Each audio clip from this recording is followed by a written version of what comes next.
अर्धा कप मी ब्लूबेरी घेतलेला आहे। हे बघा, अशा असतात ब्लूबेरी, याच्यामध्ये बिया नसतात।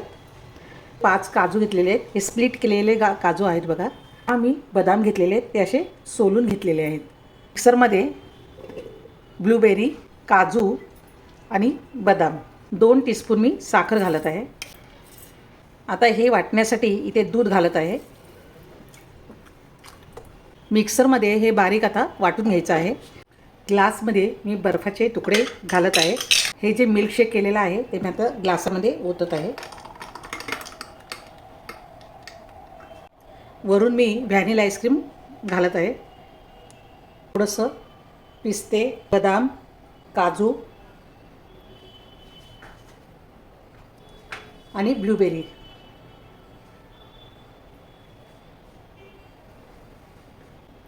तुम्ही सुद्धा आता उन्हाळ्याच्या दिवसात असं मिल्कशेक करून बघा, प्यायला खूप टेस्टी आहे।